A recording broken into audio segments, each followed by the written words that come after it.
Здраво дечки, уште сега ќе ви поставам едно прашање, бидејќи многу често го добиваме како коментари, како споредба на YouTube видеата, затоа уште сега многу ме интересира. Дали поправо ви избрале нешто што е постаро, но е докажано, познат бренд, но има мотор кој што има одредени маани, или ново возило со 0 км, ама има бензински мотор со 3 цилиндри. Денес ќе ви го представам BMW серија 5 или 525 TD со 97 година, скоро 30 години, рече си е стар колку мене, и еден член од германското свето тројство, каде што начинот и квалитетот на изработката во тоа време беа на едно сосема поинакво ниво.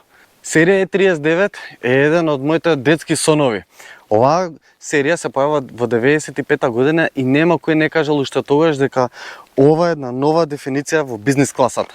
Доаѓа со едни убави, елегантни линии кои што немаат нека преголема компликација во дизајнот и да биде нешто вау, драматично, но има чисти, коцкасти линии кои што му даваат една агресивност, една луксузност, една префинетост и особено предниот дел, кој што многу ми се допаѓа, има таква една убава агресивна фаца и маските кога се уште беа со нормално, односно бубрезите кога беа со една нормална големина. Гледаш BMW дека не мора да правиш огромни бубрези за да изгледа нешто убаво и агресивно. Во суштина не сакам нешто претерано многу дизел мотори, но ова е еден од последните вистински дизел мотори кои што работат како саат, а не како електрична четка за заби. Плюс ова е мотор кој што ако не го пазиш и не чуваш како што треба и на време, ќе ти направи една дупка огромна без дно. Слушај го како преде. Овде имаме 525 TD дизел мотор, како што кажав, со 143 конски сили и 280 Нм перформанси, кои што и денес не се воопшто за подценување. Но, како што кажав, ова е мотор кој што треба малку да се внимава, да се пази и, она што е најбитно, имаме 6 редни клипови. Од кога ваков голем мотор не сме виделе. 6 редни клипови, за тоа го дава тој звук специфичен за дизел мотор, па и за бензинец. Плюс, ова ми се допаѓа, малце прашина во моторот, не сакам претерано чисти мотори, сакам вака малце да се види дека е возен, дека е работен, тоа го сакам, тоа ми треба. Плюс, во понуда, BMW нуделе 520, 523 и 528. Исто така шестаци кои што можеш слободно да ги пуштиш и на малку повисоки вртежи. Во понуда имаме 535 и 540, две осмици кои што сезонија, кои што воопшто не се замараат за економија, и 525 TDS, како што кажав, за оние кои што се замараат за економија. И на крај малку подоцна излегува 530-ката, еден од најпознатите дизел мотори и за BMW, но и општо за целиот автомобилизам. Тука веќе се согласувам. Порано колеве беа правени да траат, гледа го интериеров, мириса човече на квалитет. Ова оддамна вакво нешто не сме виделе. Звукот на затварање на вративе. Што и да допреше квалитетно и меко. Пак да не забораваме, колава речи си 30 години стара и не крцка апсолутно ништо. Се е квалитетно и добро. Да, копчињава некаде може да ги видиш дека се растопени после некое време, но се е убаво и квалитетно. Се согласувам дека дизајнот е малку застарен за денешниве возила. Аналогниот систем, односно инструментабливе, воланот е малце поголем и дизајнот му е малку позастарен, но пак изгледа убаво. И многу ми се допаѓа што се е насочено за возачот. Мислам, убаво е додека седиш тука, ако седиш на совозачкото место, не гледаш дел од инструментабливе, но убаво е, пак не е она монотоно германско право да биде се под линија, туку има некои кривини, убаво е се направено да биде функционално и квалитетно радиото и плюс каква опрема има човече, греачи на седишта во тоа време, имаме меморија на седишта, апсолутно се на електроника, плюс задните седишта имате опција да го кренете да биде за детско седиште, да не ставате дополнителни седишта. Апсолутно се ми се допаѓа. Плюс дека тука имам прекидачи за светлата. Преубаво. Преубаво. И сега што е форато со проблемите на 525 TDS? Знае да прегрее, односно крене температура и кај него кревањето на температура не е само и малце ми крена, тука ако малце крене може да се настанат многу сериозни дефекти, односно да му кажеш на моторот капут, фрле. Односно, зошто тоа се случува?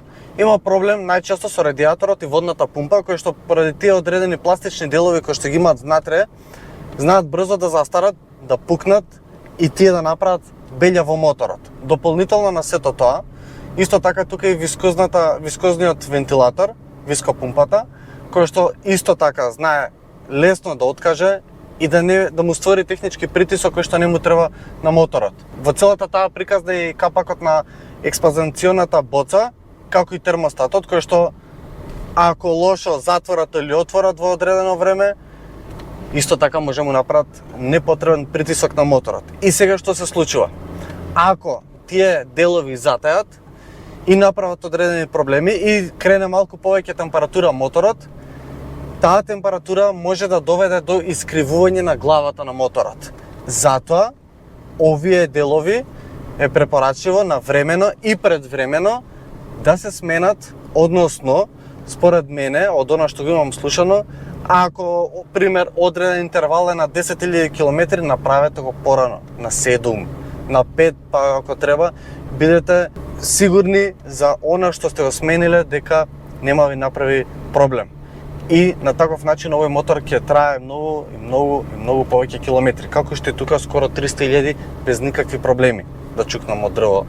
Исто така овој мотор не бара форсирање, не бара притискање. Иако знам дека кај BMW сите очекуваат, леле, дај за дрифт, дај да си играме со него, може, не дека не може, но не е препорачливо баш од тие причини. Не сака премногу форсирање.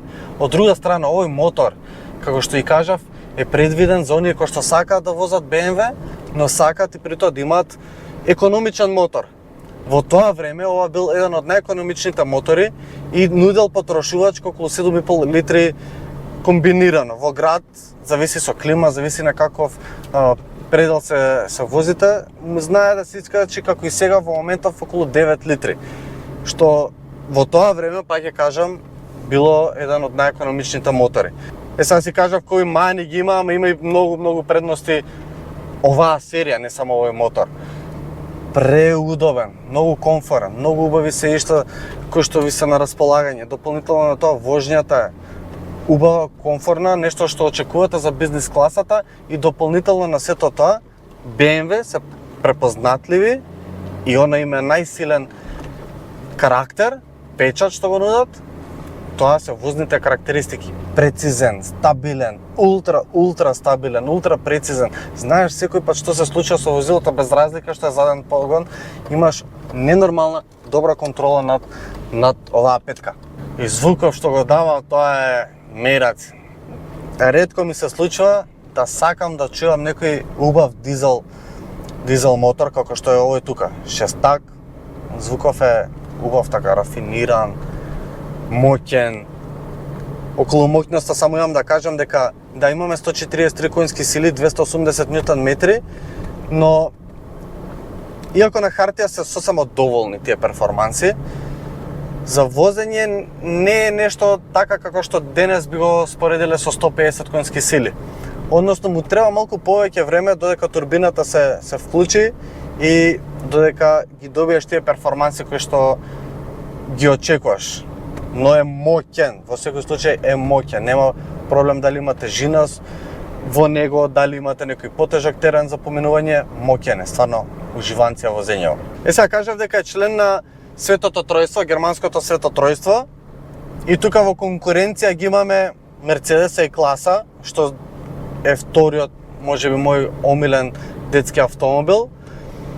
Многу сериозни мотори имаат, но негов најголем пријател е ригјата. Корозијата му е проблем и секој пат кој ќе гледате да купите возило од таа категорија, пазете на ригја. Вторе, Audi A6, убаво возило, ама V6 2.5 дизел моторите, олеле мајко. Бегајте од тие проблеми што ги имаат, многу скапо ќе ве кошта, многу. Да, има кватро, постабилен е за одредени места, но тие трошоци што ќе ги имате не се исплаќаат. И некој што штрчи од целото тоа друштво е Volvo, кој што не е во германското Свето тројство, но е многу сериозен модел. Апсолутно во секој поглед Volvo е фантастично, дали во безбедност, дали во вожња, одлично возило, но не е така забавно како BMW тоа што нуди вакви интересни забавни особини. Тука на петка стварно никој не може да му попречи. Човече за години колку е тиво, колку е стабилен, колку е удобно возењево. Ми се допаѓа што предницата му е така ниско спуштена, баш онака спортско чувството зад волан, иако воланов е огромен ко камион да возам. Многу ми е забавно седењево, многу ми е забавно возењево. Многу. Криво ми е што BMW како бренд се изругани до одредена мера ради одредени типови на возачи кои што не му прилегаат на брендот. Бидејќи стварно ова е еден одличен бренд, одличен. Имам неколку пати кажано дека не би одбрал BMW во одредени опции, само ради таа причина, само ради одредени луѓе кои што стварно не знаат да се цивилизираат онаму кај што треба. Бидејќи BMW ви нуди стварно една господска воžња, но една убава забава која што ја бараат младите ентузијасти. Мислам дека е редно време да отворам погласници да видам што се нуди, бидејќи ова ми направи стварно многу кејф.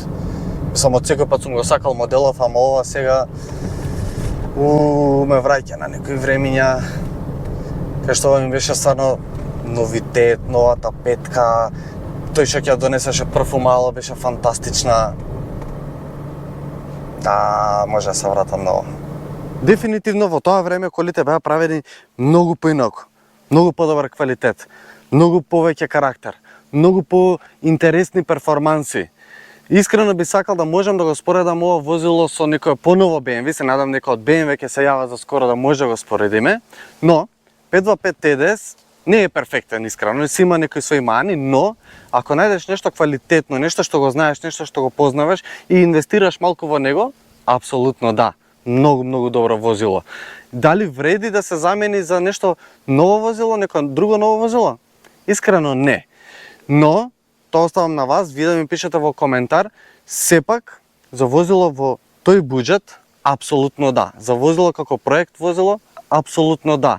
Или како можеби второ возило, да, вреди. Вреди, иако е 30 години стар, ова возило вреди. И плюс ова е нешто што сакам да истакнам, е многу зрел youngster. Односно, ова е културно наследство веќе за нас во Македонија што треба да си го чуваме и треба да си го запазиме. Така да, ако имаш нешто вакво, чувај го, пази го, бидејќи ова ќе остане на нашите генерации. Се гледаме наредна недела со ново видео. Чао!